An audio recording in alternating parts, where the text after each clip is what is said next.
Hi friends, இப்போ நம்ம ஓமை கவிஞர் சுரதா அவர்களை பற்றி பார்க்க போகிறோம். இவரின் இயற்பெயர் ராசகோபாலன். பெற்றோர் திருவேங்கடம் செண்பகம் அம்மையார். ஊர் தஞ்சை மாவட்டம் பழையனூர். இவர் நவம்பர் 23, 1921 அன்றைக்கி பிறகுறாரு. இவரோட கூட பிறந்தவங்க பார்த்திங்கன்னா வேதவள்ளி, இவங்க இவரோட அக்கா. மனைவி சுலோச்சனா, மகன் கவிஞர் கல்லாடன். மேலும் இவர் சீர்காழி அருணாச்சல தேசிகர் அப்படிங்கிறவங்கள்ட்ட இலக்கணம் கற்றுக்கிறாரு. இவரின் சிறப்பு பெயர்கள்: ஓமை கவிஞர் அப்படின்னா ஜெகச்சிற்பியன் அவர் இவரை ஓமை கவிஞர் அப்படின்னு சொல்கிறாரு. சேலம் கவிஞர் மன்றம் இவரை கவிஞர் திலகம்னு குறிப்பிடுறாங்க.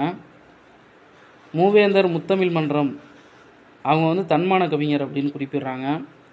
தமிழக இயலிசை நாடக மன்றம் இவருக்கு கலைமாமணி பட்டம் கொடுக்குறாங்க.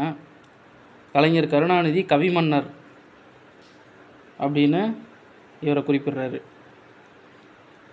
இவர் எழுதிய நூல்கள்: தேன்மலை, இந்த நூல் தமிழ் வளர்ச்சி கழக பரிசு பெற்ற நூல். துறைமுகம் என்ற நூல் எழுதியிருக்காரு. இது ஒரு பாடல் தொகுப்பு. 1976ஆம் ஆண்டு வெளியிடப்பட்டது. சிரிப்பின் நிழல் இவரின் முதல் கவிதை. மேலும் சிக்கனம் அப்படிங்கிற நூல் எழுதியிருக்காரு. சுவரும் சுண்ணாம்பும் இதுவும் பாடல் தொகுப்பு. 1974ஆம் ஆண்டு வெளியிடப்பட்டது. அமுதும் தேனும் 1983ஆம் ஆண்டு வெளியிடப்பட்டது. மேலும் இவர் எழுதிய வேறு சில நூல்கள்: நெய்தல் நீர், உதட்டில் உதடு, எச்சில் இரவு, எப்போதும் இருப்பவர்கள், கலைஞரை பற்றி ஓமை கவிஞர், சாவின் முத்தம். இந்த நூல் முதல் நூல், இவருடைய முதல் நூல் சாவின் முத்தம்.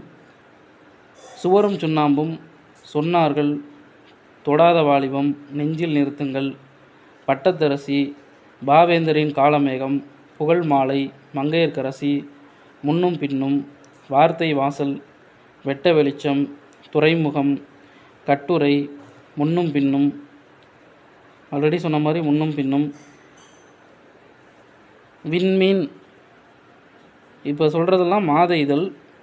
விண்மீன், சுரதா, ஊர்வலம், இலக்கியம் போன்ற மாத இதழ்களை இவர் நடத்தியுள்ளார். பாரதிதாசனுடன் தொடர்பு: 1941ஆம் ஆண்டு ஜனவரி 14ஆம் நாள் பாவேந்தர் பாரதிதாசனை முதல் கண்டு பழகிய சுரதா அவருடன் சில காலம் தங்கியிருந்து அவரின் கவிதை பணிக்கு துணை நின்றார். அதனால்தான் இவர் சுப்ரத்தினதாசன் சொல்லுவாங்க. அதை சுருக்கி சுரதா அப்படிங்கிற மாதிரி சொல்லுவாங்க.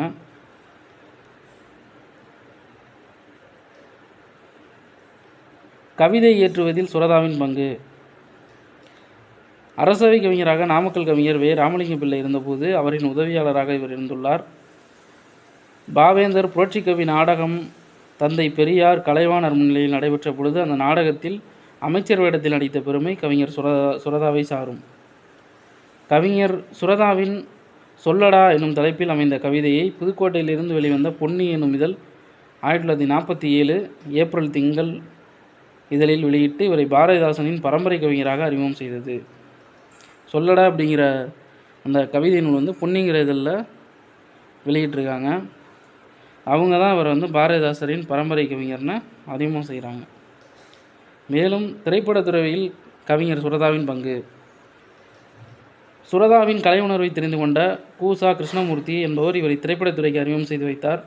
1944ஆம் ஆண்டு மங்கையர்க்கரசி எனும் திரைப்படத்திற்கு முதலாக உரையாடல் எழுதினார்.